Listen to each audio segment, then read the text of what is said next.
Manchester, New Hampshire, deep winter. 2 teenage girls doing totally normal things. Bus rides, a quick babysitting job, telling loved ones I'll be home by 10. It's the kind of week where nothing out of the ordinary is supposed to happen.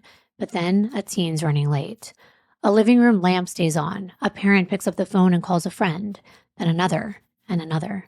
No one has seen her. By midweek, porch lights are left burning on purpose. Neighbors are pouring coffee into thermoses and walking the same paths over and over towards the lake, along the cut-throughs the kids take when they're trying to save time. Boots in old snow, breath hanging in the air, the kind of quiet that makes you listen harder. The air feels tense, and before anyone can make sense of it, it happens again. Another teen, the same city, the same cold winter. This time, the search starts faster because everyone already knows where fear likes to hide. Dads start going out for every errand. It's too scary for women to be left alone. Girls walk in pairs without being told to. They don't want to end up like their friends. And the lake, the place that usually feels serene and harmless, suddenly has more weight to it. Both girls are found, not the way that anyone hoped for. You could feel the city's mood snap, like someone turned the dial from "it's gonna be fine" to "lock your doors and don't trust anyone." Every choice after that is made in the shadow of these tragedies. And I'm gonna let you know right now, this story doesn't stop at just 2 victims. This is the case that gripped an entire city for generations.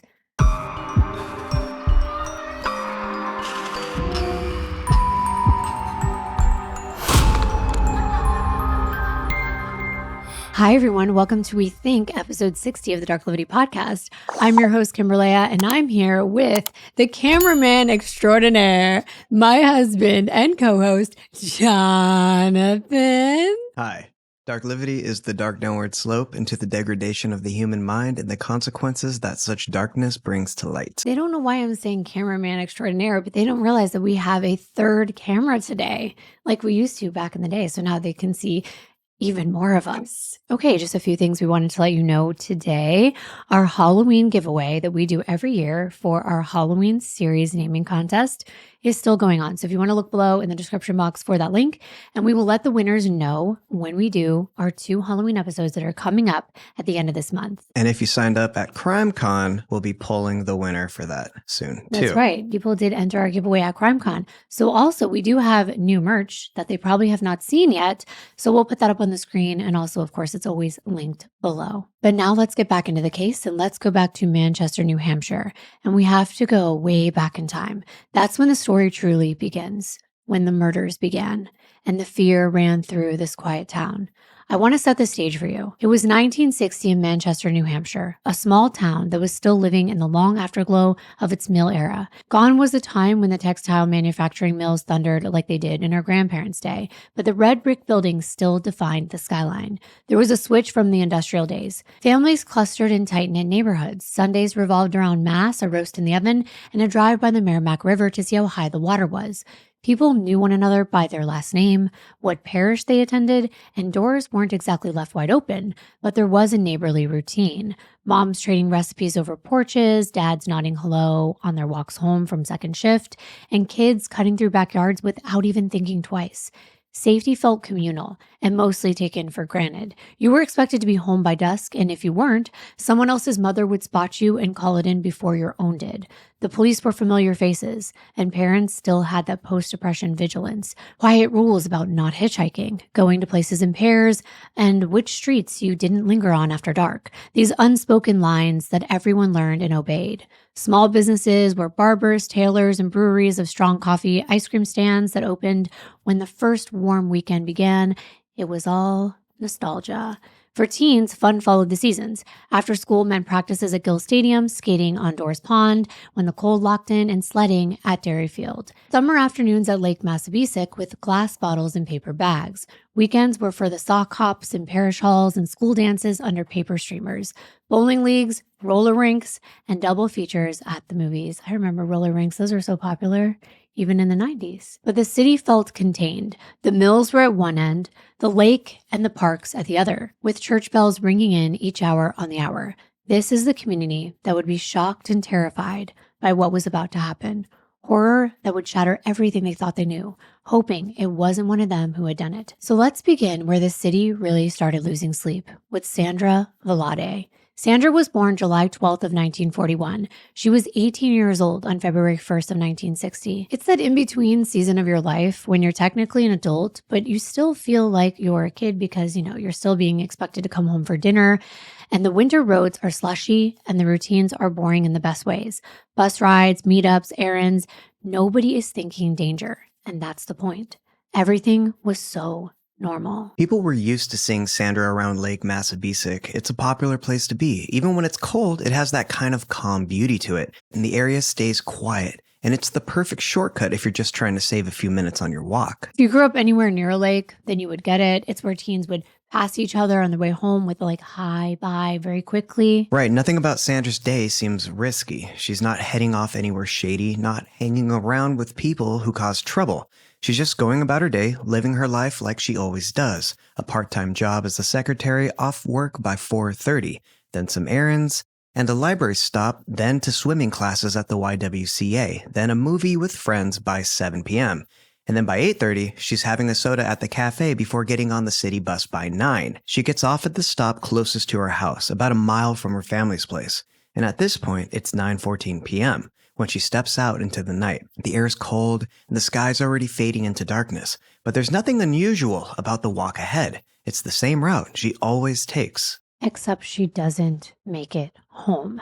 And nobody is immediately worried. First, it was knocks on neighbors' doors, then phone calls to friends, and her mother asking, did she stop by your place? You want it to be a misunderstanding. Maybe she crashed at someone's house. Maybe plans changed and nobody wrote it down on the kitchen calendar. But that feeling in your stomach, that little drop, that gut feeling, it creeps in and doesn't leave. And by the second day, that feeling only grew stronger. The denial's gone, and no one's saying, maybe she'd stayed with someone. No, people are starting to bundle up in heavy coats and they're heading out, walking the same paths that the teens really use, along the tree line, by Lake Massabesic, down the narrow footpaths, through the cut-throughs near the water facility. And you keep hearing the words, check over there, again and again, like a loop that doesn't stop. There's coffee passed around in thermoses and someone showing up with extra gloves, because no one really expected to be out this long. Especially not when you're searching for someone's child. The weather is doing that winter thing where the sound travels oddly. You can hear boots on old snow from way further than you should. And people are pointing flashlights into places that never needed flashlights before. Low culverts, the stretch of woods behind the grocery store, the little slope by the water facility. Manchester Waterworks. That same day, John Ford, one of the employees, is checking the water flow because something looks off. The reservoir outflow isn't moving right. And this is a problem because the drainage flows into Lake Massabesic, which is the town's source of drinking water.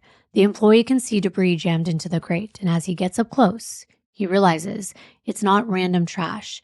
It's an empty red purse, a wallet, and one gray snow boot wedged in the intake. He reports it and police respond, and the items are recovered and quickly identified by Sandra's parents, Charles and Irene. And sadly, the things they find turn out to be Sandra's. She was last seen wearing a red shirt that matched that purse, and there's no way she could have walked far in snow missing one of her boots. It's clear that right away this wasn't good. That's the moment everything shifts. The search ramps up around Lake Massabesic and the waterworks and all those familiar teen cut-throughs along the lake roads. It goes on 4 days. More and more people show up. At least 200 volunteers and even the National Guard joins in. And it's not just a ground search anymore because planes are scanning from above looking for any sign of Sandra. But there's nothing. Sandra's father, Charles, was worried. He told newspapers that he thought perhaps someone had seen his daughter walking in the cold, offered her a ride home, since apparently that happened frequently around there, according to him. But if that did happen, that person never brought her home. So where was she? The New Hampshire police put out a bulletin all across New England notifying residents that this young woman was missing. And by daybreak, they finally stumble upon something. In the brush, near a 15-foot deep canal that led out to a 500-foot pond, it was Sandra's coat. It was bloodstained, and red droplets peppered the snow leading out towards the road. The story that takes shape is sickeningly simple. Whoever intercepted her at or near that bus stop took her off the main path, attacked her, and moved her through those woods. This is not the news her parents had been hoping for. They'd been holding on, clinging to the idea that maybe, somehow, she was still out there, but now it's starting to feel like the worst kind of confirmation that she might not be alive. Search teams even tried draining the pond, hoping it would lead to something, but nothing turned up. Days pass, and then 9 days into the search, the weather shifts. That thaw softens that packed snow enough to uncover a flash of red, peeking through a snowbank along a quiet roadside, about 10 miles south of Sandra's home, in a town called Derry. A 19-year-old man named Richard Rolfe was driving home from his job at a nearby lumber company when he caught the sight of something red against the white, snowy landscape. It stuck out just enough to make him think of the news. Sandra had been last seen wearing a red top, so he pulls over, deciding to take a closer look. On the other side of that snowbank, just a few feet from the road, he found her. Sandra, still wearing her red shirt, but nothing else. The shirt was badly torn. There was blood on her torso and wounds all over her. He raced home to call for help, and when the police arrived, they found Sandra lying on her side with her head and part of her upper body still buried beneath the snow. When she's carefully removed, they can see she had signs of a severe beating. There were numerous marks and puncture wounds all over her. Sandra's remains were sent to a renowned Harvard pathologist for an autopsy. Now, one positive aspect of it being the middle of winter was that Sandra's body had been preserved more effectively than it would have been in warmer conditions. The examination determined that Sandra had endured physical torture. She had slashes and stab wounds from a knife, and she had been forced into intercourse before she was killed. The pathologist concluded that the manner of death was homicide, and the cause of death was from a gunshot wound she had sustained, 4 in total from a .22 caliber weapon. What happened to Sandra didn't feel like something impulsive. It wasn't some random scuffle that spiraled out of control. It was careful. It was deliberate. It felt like she'd been targeted, like someone knew that she would step off that bus and would be waiting for her. In the aftermath, you could almost feel this entire city switch. Exactly. Parents that were fine with call me when you get there suddenly become I'll drive you, and girls start pairing up automatically. No one has to say it out loud. People are still polite because it is New England, but there's a new layer underneath it all. Like everyone's eyes are half a second slower to leave a stranger's face, thinking, could he be the killer? No, it couldn't be one of them. Not a resident in Manchester. Nobody wanted it to be one of them. Captain Alex Hold, a 22-year-old veteran, takes charge of the investigation. Detectives split their focus between the 2 main locations, the dump site and the lake, methodically spreading out, searching every inch of ground. Within a 2-mile radius of where Sandra was found, deep in the woods, they uncover the first real piece of evidence. It was a knife. It's laying in a patch of snow, stained deep red with blood, its blade tangled with strands of brown hair that match Sandra's. Police do what police usually do. They start a timeline. Who saw her, where, and when. They go door to door around the lake roads and they ask about cars that were parked where they don't usually park. They want to pull any little tip that seems that it could go somewhere. But there are whispers like there always are. A man that someone didn't like the look of, a car that someone can't describe until right before they're falling asleep. And suddenly they remember some important detail and they call it in. And the tips start flooding in, one after another. The next lead centers on a dark-colored car. A local resident reports that on that night Sandra went missing. They were driving past the canal and noticed a vehicle moving erratically. It looked like an older Chevrolet, somewhere between a 1949 and a 1954 model. But what stood out was how the driver hugged the snowbank, swerved sharply, got stuck for a moment, spun the tires, and then finally managed to jerk the car free. Then the driver just floored it and sped down the icy road. The police didn't have much to work with. That description fit nearly half the cars parked in the driveways around town, but still, they put out an appeal asking anyone in Manchester who might have seen a dark-colored car driving strangely that night to come forward. But there was something else. They suspected that it was a local, someone who knew the back roads, where to pull off, where they could dispose of evidence, and where to bury a body. Someone who knew the town well enough to circle the lake on ice-slick lanes without panicking.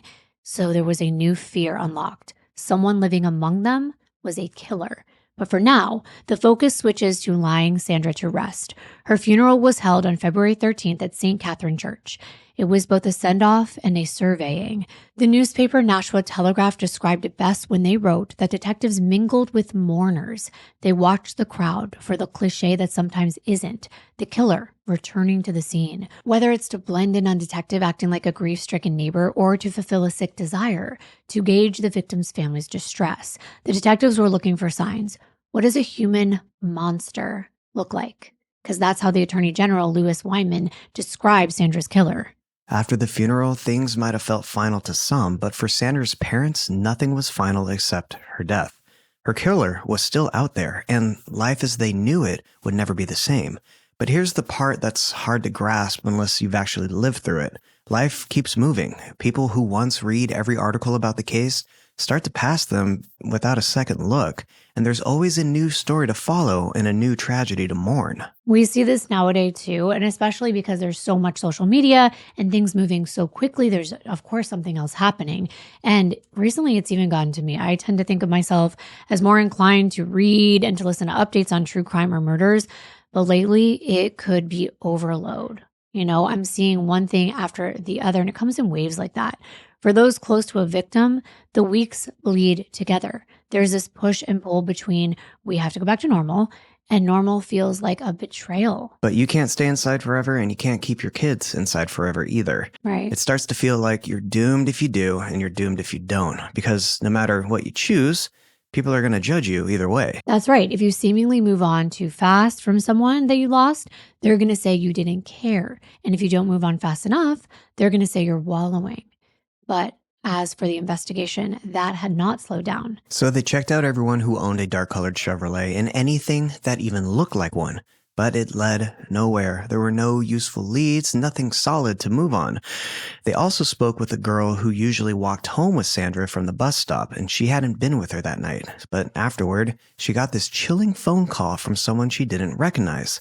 And the voice was cold, and all he said were 3 words. You'll get it. Right. And I just wanted to understand what that phrase meant back in the 1960s.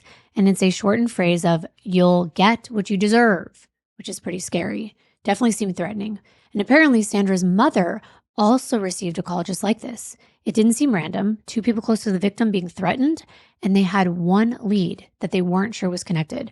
But there was a 22-year-old man who, as they put it, was extremely dangerous, and he was a sex offender close to the area. Since back then, not as many of these types of crimes are happening, it felt like he could be responsible. Plus, there was information that he was threatening and very violent. On February 27th, after a circular went out with his picture and information, 2 people recognized him in Boston getting on a train. So he was detained and questioned, but it turned out he was not in the area when Sandra was killed, so they were able to rule him out. And after that, unfortunately, her case went cold. And time is supposed to give investigators more leads, but instead, it just stalled out. 2 weeks, then months, a $1,500 reward is posted, and nothing. At the 1-year mark, February 18th of 1961, police give the media an artist's sketch based on a tip from a couple who reported seeing a man and a woman struggling inside of a car the night Sandra disappeared. The man is drawn in his early 20s with longish hair, and within hours of publication, Sandra's mother gets another call from an unknown male. And this time he says, "So you got the picture in the paper. You're next."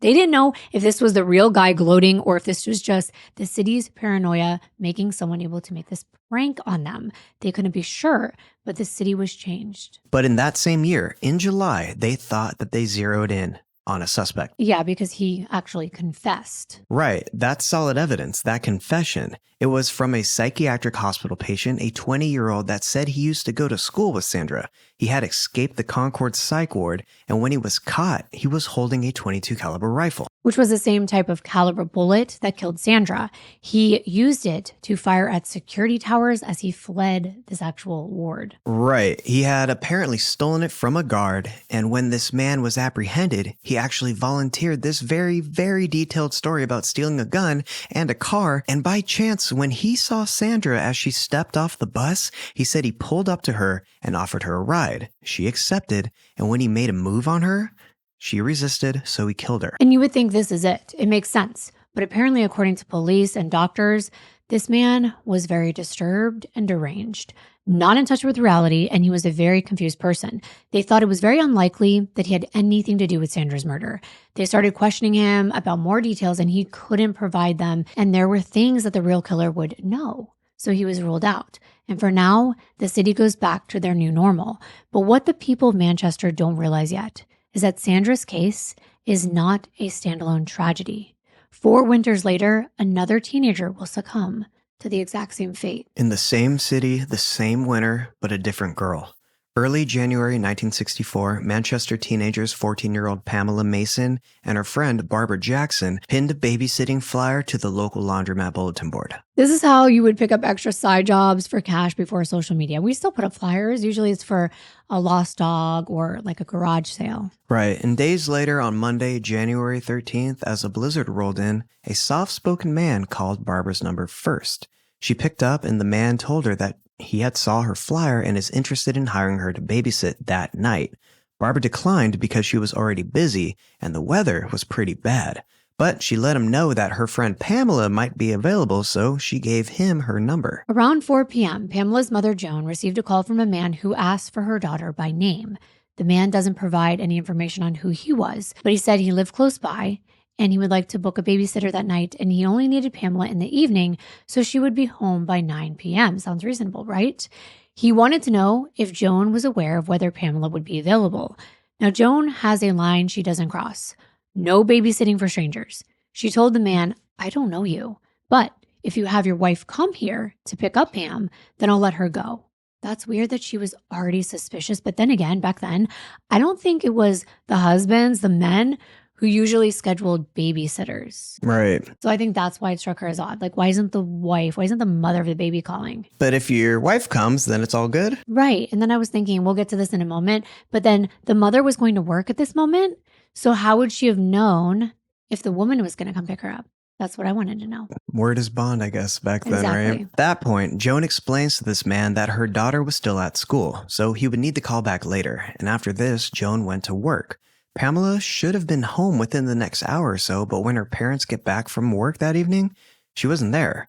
It wasn't very alarming at first, even with the snowstorm, because she would hang out with friends nearby after school on a regular basis and even stay the night. Plus, she had a boyfriend named Roger that lived out in Dover about an hour away, so they might have been together. Right, but it would have been kind of unusual for her to be at his house on a weeknight because the weather was bad, like you said, and it was far. But still, her parents are not going to worry yet until she wasn't home by 2 a.m. They began making phone calls, and that's when their neighbor says, I saw Pamela getting into a car in front of the house at 5:45 p.m. Now, they couldn't see the person driving, and they don't recall the make, model, or even the color of the car, and that's so frustrating. So the next day on Tuesday, the school called and reported that Pamela never showed up, and her parents, David and Joan, reported her missing. The only logical conclusion was that the man who had called earlier that day asking about the babysitting job was the person who picked her up, and now she's gone. And her mother was distraught, and I'm sure that she could almost blame herself, but she didn't do anything wrong. She even had the feeling that this man was odd. But now they have no idea where their daughter is. And once the police knew that she had a boyfriend, they actually speculated that she went off and got eloped. I don't know why, but they even published this in the newspaper. Even though later they get in contact with him and he has nothing to do with her being gone. But I think that they did an entire write-up. It's kind of, it's still going on today with these like viral headlines. It was the same back then. Yeah. So the police worked fast. After all, they still have an unsolved murder of another teen looming. But the trail is cold. Neither Joan nor her friend Barbara can identify the caller beyond the tone and age range. Except Barbara does provide one concerning detail. She said that she actually asked for the man's name when she was talking to him. And instead of telling her, he laughed in a really strange way that stuck with her. And that's strange. So officers knocked on doors and they looked down lovers' lanes and back roads in towns, and it didn't take long for the police chief to voice his fears that Pamela may have been killed. That's because everything about this felt like Sandra's case all over again. The town hadn't even healed yet. And if you're listening and you've lost someone suddenly, you know exactly what I'm talking about. The world doesn't end. It just gets misaligned, and then you have to learn to live in that misalignment. Too many teens were missing and then found dead. And at this moment, Pamela wasn't the only girl to get a phone call and then step outside to get snatched. A 16-year-old sophomore named Donna Mae St. Amand, who lived only 25 miles away, had gone missing just one day before Pamela. Exactly why I said too many. And Donna had told her mom that she was going skating with a friend, and she never came home. Donna had gotten a phone call from someone and nobody could hear who it was. But while she's on that phone call, that's when she decides she's going to go out skating. A few minutes later, she puts on her coat and she starts heading to the lake, and she's never seen again. Now, on January 20th, 4 boys aged 12 to 14 were playing near a culvert. It's one of those big drainage tunnels, and this one drained the water from the nearby pumping station right out to the Merrimack River. It was a week after Donna had gone missing and 6 days after Pamela had disappeared. And now the snow was thawing, just like in Sandra's case 4 years ago. The young boys spotted something. As they got closer, they realized it was the body of a young woman, and they immediately ran to get help. The scene was hauntingly similar to Sandra's case. Another water pumping station, more clues left behind, another teenager gone. Beside her body lay a purse, a black jacket, and a torn bra. She was partially unclothed, her blue sweater pulled up over her shoulders, and her bra ripped away, and her black pants and underwear pushed down to her ankles. She was lying face down in the shallow water, a wound visible near her left ear, likely from a heavy, blunt object, maybe even a large rock found nearby. At the edge of the water, they recovered her 2 front teeth, both knocked out. It's a grim sign of just how violent that attack had been. It was absolutely horrible, and it's terrifying. The police think this has to be Pamela because she's missing, but the body was found so close to Donna's house. They call Donna's mother, Gertrude. She comes to the morgue, and she identifies the deceased teen as her 16-year-old daughter, Donna Mae. No one wants to throw around the S word, serial, but it's starting to look like there's a pattern here. Donna had been lured away from her home, beaten in the face and head, forced into relations, and then, sadly, she was unconscious and died from drowning because she was face down and she couldn't breathe in that water. That's so sad. She was also 4.5 months pregnant at the time. It was horrifying, but at the same time, a small relief for Pamela's family when they learned the victim wasn't her. They still held on to hope that she might be found alive. But the very next day, on January 21st, a bakery truck driver named George Charlin was driving along the busy Interstate 93 when he noticed something unusual sticking out of a snowbank on the side of the road. As he slowed down, he realized it was a purse. He pulled over, got out of his truck, and walked closer to take a look. Scattered across the ground were school books and exam papers fluttering in the cold wind. And then he saw her. The partially unclothed body of a young woman lying face down in the snow. I kept thinking, would people stop nowadays if they saw a purse on the side of the road? I think it must have been so different. Like today, I feel like we see odds and ends everywhere, just scattered on the highway. I feel that it would be locational. Like here in LA, there's so much trash. We're so used to it, but maybe in small towns, I think it would look suspicious. Yeah, you're right. I was thinking, okay, but also they're on edge because this is happening right in their town. So like the other guy who found the first body, he was triggered by the fact that it was a red object. And now you have another person missing and a girl had just been found dead. So you're right. I think coupled with the fact that people are on edge and it's a small town, it would stick out to them. But this man quickly alerted the police, and when they got there, it must have been very chilling to find yet another young girl just 1 day after Donna was found. This killing was almost identical to the very first, Sandra's, back in 1960. This was indeed 14-year-old Pamela Mason. Her shirt was ripped, her bra and underwear were missing, her jugular was slashed, and she had multiple stab wounds, which was her cause of death. She had also been shot 2 times, as well as disfigured down below. This is absolutely brutal. It was overkill, and the medical examiner called it identical. I mean, the way that he wrote his report, he used the word identical to Sandra's murder. Pamela's body was found only about a mile from where Sandra's was found. And this time, police and Air Force firefighters brought out these big steam machines that are normally used to warm up aircraft engines. They brought them out to thaw the snow around where Pamela's body was found on the interstate so they could try to uncover more evidence. So, of course, the whole town began to wonder, were all these murders connected? The police, though, were very careful not to jump to conclusions. The chief wouldn't say much, only that the similarities were very suspicious and that it was possible the same person was responsible. I mean, I think the biggest similarity is that they were, number one, all teenagers. And from what I could tell from reading the news articles, they were described as pretty brunettes. And all of their murders were called sexual slayings. That's literally how the newspaper back then classified these killings. And the thread that was running through each one was that they're being murdered because someone wanted to violate them. Plus, they concluded that Pam had been undressed and then redressed by her killer. Because the clothing that she was wearing didn't have any holes. Exactly. There were no corresponding bullet holes or where a knife would have penetrated through her clothing. So that's interesting. And that took a lot of time. Why would someone do that? Put the clothes back on? Yeah, because I'm thinking, why not just take them and get rid of them? That's almost like they're spending more time with the body. Almost like a doll, like somebody would pose or do something with after the fact. Because there's been killers like that. Maybe they don't want to deal with getting rid of more evidence. They just leave it all. Possibly. But Donner's murder could have been an outlier, but all three were investigated thoroughly. The governor posted a $10,000 reward, and schools tightened supervision, administrators lectured teens about caution, and Manchester is back in winter lockdown. Parents wanted answers, and one parent who could sympathize with these victims' mother's pain wanted to help. 54-year-old Rena Paquette. She had 5 children of her own, and 2 of them were girls, and she was scared. She was alone most of the day if she wasn't working, since her husband, Arthur, did construction, and he would leave really early in the morning for his job in Massachusetts. Since the previous fall, Rena had been in a fragile emotional state following President John F. Kennedy's assassination. So she took it upon herself to investigate the local teens' murders, Pamela's in particular. And that's because it had just occurred. And we're using kind of like air quotes when we say investigate.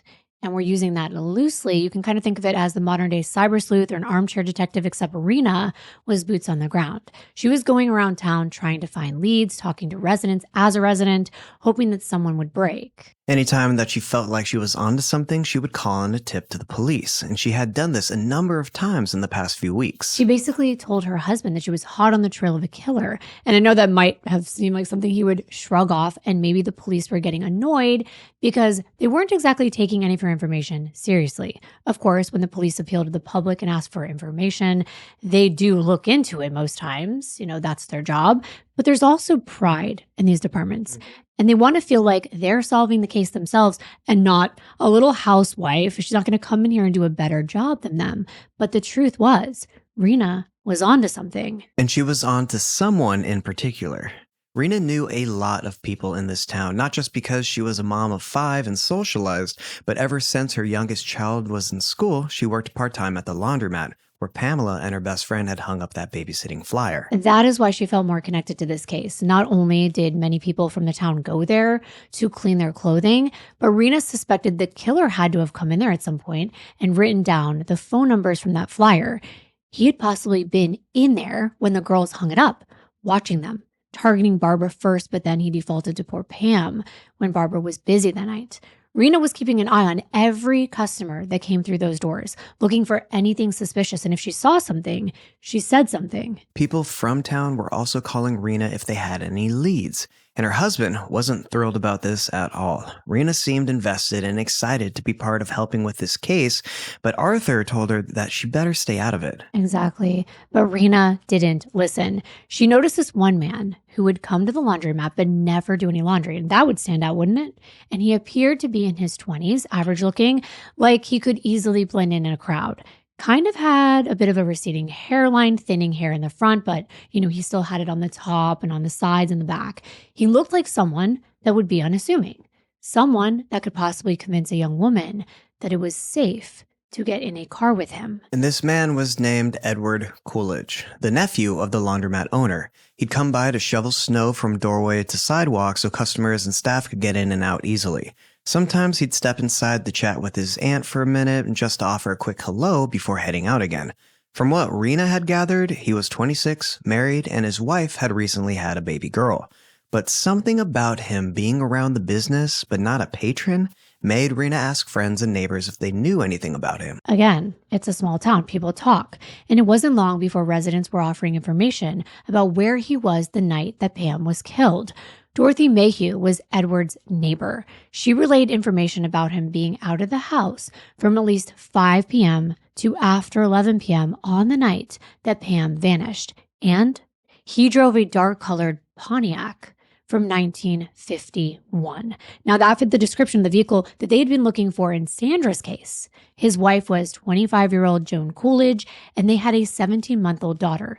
The neighbor said she remembered Ed coming home that night in particular, because his jacket and his pants were wet up to his knees. Dorothy opened the door and asked, "Is everything okay?" like a good neighbor would. But Ed looked irritated, like he didn't want anyone talking to him. He mumbled something under his breath. It was angry, frustrating. He said that his car had slid off the highway and into a snowbank, and he spent a bunch of time trying to get it unstuck. Then, once he finally did, his windshield wipers had been frozen solid to the glass, blocking his view, so he had to get out again and scrape off the ice and snow. Now, looking back to Dorothy, this looked really suspicious because in the moment you're like, okay, my neighbor is just giving me like a really long, detailed story that she really didn't know about. Because when someone asks you like, hey, how are you? I'm fine. And then instead of saying you're fine, they go into the whole spiel and you're there for 5 minutes.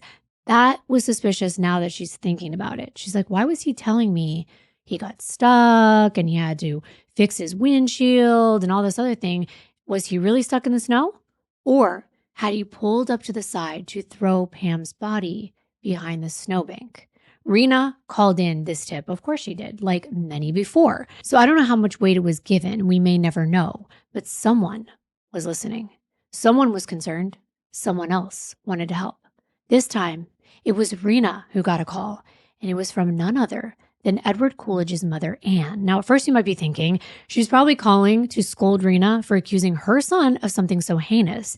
But instead, Anne said something chilling. She said she thought her own son was the killer, yeah. And that's not all. She told Rena that she suspected that her son had actually used Rena's property to violate and then murder at least one of the girls. That sounds concerning if you hear about it on your own property. And it's also interesting that a mother is calling her. Mm-hmm. But there might have been a reason why someone would pick this property. And it's because Rena and her husband ran a dairy farm. The property was vast. It was a house in front of a large farm that extended into the next town of Londonderry. And about half a mile out, deep into the woods, was a pig pen. Arthur had built it way off the area of the main house because of the smell. It was no longer being used for pigs, but apparently it was the perfect place for a killer to bring a victim. It was quiet, out in the middle of nowhere. And Rena was shocked. Why was this mother accusing her own son of being a murderer? Rena thought that it was because she knew it was the right thing to do, but she herself did not want to turn in her own son. Right, she wanted to put the burden on Rena. Exactly. Especially since there could be evidence out on her farm. Right, and she could possibly go out there and look around. There's another reason I wanted to mention really quick. The pig pen is between where Rena lives and the lake. So that's another reason why somebody could have cut through there and used that property. But Rena didn't know what to do with this information, so she told her husband when he got home from work. When they sat down for dinner, and you can just imagine this setting, Rena waited for her kids to be finished with their meals and go off to bed. Before she looked straight at her husband, she told him, "I think I know who killed them." Right, and if I was Arthur or you had something to tell me at the dinner table like that, you would have looked at me like I was crazy, and that's pretty much what he did. He was like, "What in the world are you talking about?" And she explained the call from Anne Coolidge, that her sister owned the laundromat where she worked. And Arthur didn't understand why Anne would call Rena of all people. And that's when Rena dropped the bombshell, that Anne thought her son killed one of the girls on their property in the pigsty. Arthur thought this was absolutely ridiculous. He was angry, and the conversation ended right there. But it wasn't her last conversation with Anne. She called again and again, pressing Rena to please tell the police before it was too late. So she did. On Friday, January 31st, she told the Manchester police his name, where he lived, and the information that she gathered from his neighbor and another source close to him regarding their pigsty. Exactly. She didn't name the source when she first reached out to the police, but it was enough for the police to come out there that weekend and talk to Rena face to face. She reiterated all of the connections that she made, and that is when she disclosed that her informant was Edward's own mother. The police wrote everything down. They said, "Thank you, ma'am," and then they just left. They didn't even investigate the pigsty. And even though I'm not sure how serious they took this information at the time, they were already going door to door in the town and asking residents to show them all of the firearms that they were in possession of, looking for one that could have matched the bullets retrieved from Pam and Sandra's bodies. They wanted to confiscate and examine all .22 caliber weapons. Then tragedy strikes again, this time at Rena's own home. It was Monday, February 3rd, 1964, days after the police had left. Rena's youngest child, her 15-year-old son, Danny Paquette, woke up late. He was staying home from school that day and was expecting his mother to wake him up for a dentist appointment. The house was empty. He called out for his mom, but she didn't answer. Her winter coat and her purse were still inside the house. He ran out into the cold and to their nearby barn, but she wasn't there either. Danny didn't know what else to do but to call his aunt and uncle's house. They were close by, and his uncle Charlie was actually a cop, and he was there within minutes going through the house looking for Rena. Then they ran outside looking all around the property in case perhaps Rena had a medical emergency and had maybe fallen on the ground. They were searching for over an hour when deep into the woods, Danny sees smoke in the distance. It's coming from the location of the pigsty. They both ran that half a mile to the small wooden structure and could tell it was where the smoke was coming from. And once Charlie got to the door, he noticed it was blocked off with a couple large logs in the way. And once he moved them and was able to get inside, he was absolutely stunned. He quickly turned around to push Danny out of the way so he wouldn't witness the horror in front of him.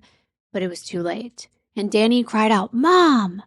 And we know you're not going to like this. You're invested, but there's a lot more to this story to dig into, and Kimbyr went deep. We don't want to rush it, so you'll find out what happens next in part 2. And there will only be 2 parts, so don't worry, and we'll try our hardest to have it out, quickly, because we're going to film it soon, so we don't have to have you wait too long. We told you the teenagers wouldn't be the only ones who die in this story, and this is just the beginning. We will wrap it up in part 2. So we will see you in our very next video. Bye.